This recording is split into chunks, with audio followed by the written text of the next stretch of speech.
I opened the package on my 30th birthday, expecting, if not love, at least respect.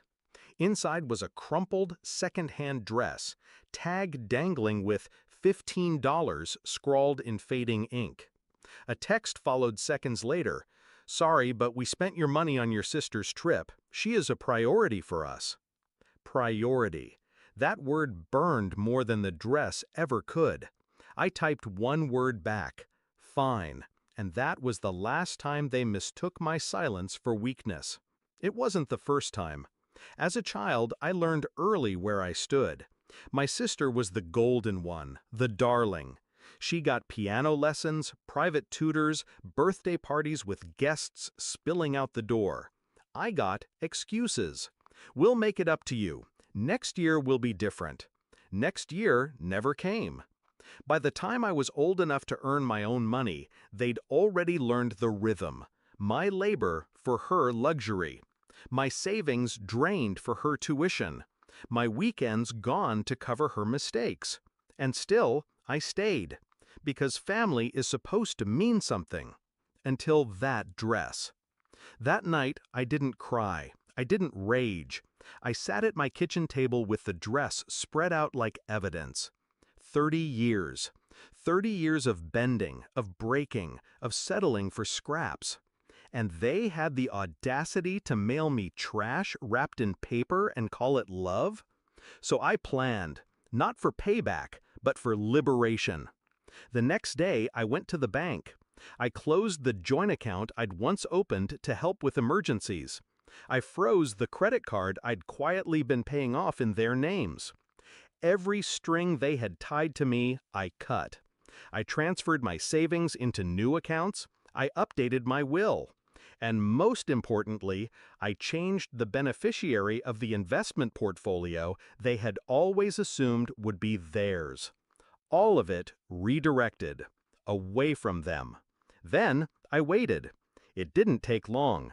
The first call came from my mother, cheerful at first, then urgent. "We need you to help pay for your sister's medical bills. She had an accident." The second came from my father. "The house repairs are piling up. You've always been the responsible one." When I didn't answer, the calls multiplied. 33, 50, 80. Their numbers lit up my phone until the screen felt hot. But I stayed silent. Weeks later, I finally picked up. Their voices spilled over each other, pleading, desperate. My sister had overspent. Debts were due. They had counted on me, as always, to clean up the mess. "You're our daughter," my mother said, her voice breaking. "We need you." I let the silence stretch. Then I spoke, low and measured. "No, you don't need me. You need my money, and you don't have it anymore." I heard my father inhale sharply, as if the truth itself was a blow. I continued, "On my birthday, you sent me trash.